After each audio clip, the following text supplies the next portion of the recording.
This is your 420 Radio News for Monday, April 14th, 2014. I'm Russ Belville. Maryland is now the 21st whole plant medical marijuana state and the 18th decriminalization state. Governor Martin O'Malley today signed the bills into law.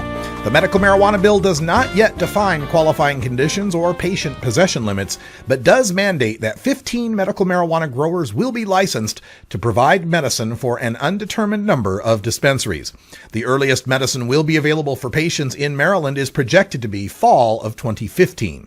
Meanwhile, the decriminalization measure just enacted protects all adults from arrest for the possession of 10 grams or less of marijuana as a civil offense with a fine of up to $100 for the first offense, up to $250 for the second offense, and up to $500 for subsequent offenses.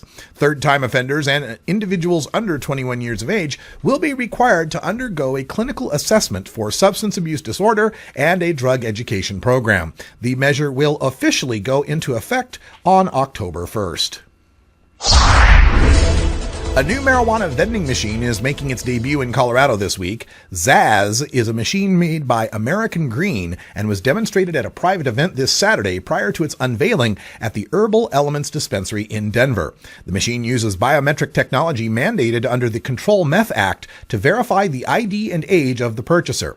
The machine does not yet read medical marijuana red cards in Colorado, but Herbal Elements is a medical-only dispensary, so anyone using the machine will have been identified as a legitimate medical consumer before accessing the machine. So far, the machines will only be placed inside licensed dispensaries. 420 is drawing tourists to Colorado in droves. According to the travel website Hotels.com, booking for the April 18th through 20th weekend is up 73% compared to the 420 weekend last year. In the first quarter of 2014, hotel searches for Denver are up 25%, and the state of Colorado overall has seen a 7% increase. Tourists visiting for the weekend have a large selection of pot-related fun at hand, besides visiting the state's legal marijuana shops. The High Times Cannabis Cup will take place at the Denver Mart, expecting 30,000 people in attendance. Concerts in the area include Ice Cube and Action Bronson on Friday, Slightly Stupid and Mac Miller on Saturday, and Snoop Dogg and Wiz Khalifa on Sunday. The 420 rally at Civic Center Park will also feature B.O.B. and Wyclef Jean. Leftover Salmon will appear in the streets, and the Dab Roots Festival will bring Nappy Roots and other reggae heavyweights to the Dark Star Lounge. The Counterculture Champs trade show will also be happening. For a complete Denver 420 guide, see The Cannabist online. St. Louis cops have donated equipment seized from marijuana growers to a charity that helps disabled people plant indoor vegetable gardens. An estimated $20,000 worth of lights, ballasts, hoods, and other equipment taken from marijuana busts was given to the Challenge Center, a nonprofit organization supported by the Catholic Charities Bureau. This is the first time the St. Louis County Sheriff's Office has donated the items rather than sell them at auction.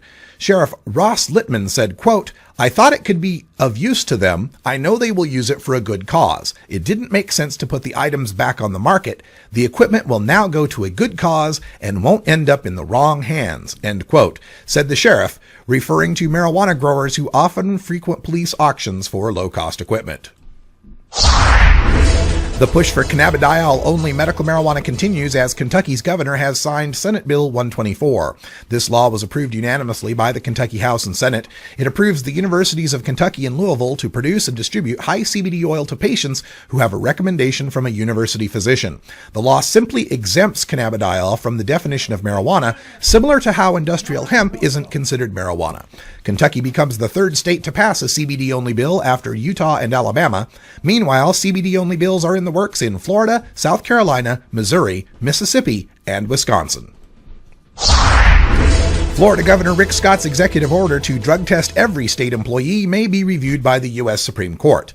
The 11th Circuit Court of Appeals slapped down the governor's overly broad approach to public employee drug testing last year, saying that suspicionless drug testing was an unconstitutional violation of most public employees' Fourth Amendment rights. Some of the 85,000 affected employees who have safety-sensitive positions could be legally tested, the appeals court reasoned, but not every employee. So the appeals court sent the case back to the district court to set out which employees could and could not be tested. In response, Governor Scott petitioned the U.S. Supreme Court, which is expected to decide Friday whether they will hear the case.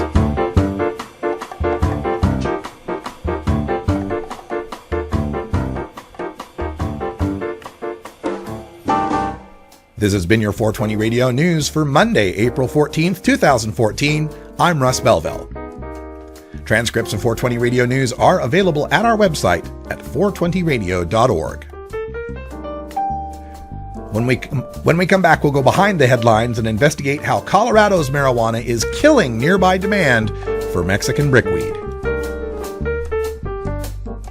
You're listening to The Russ Belville Show on 420radio.org. We'll be right back.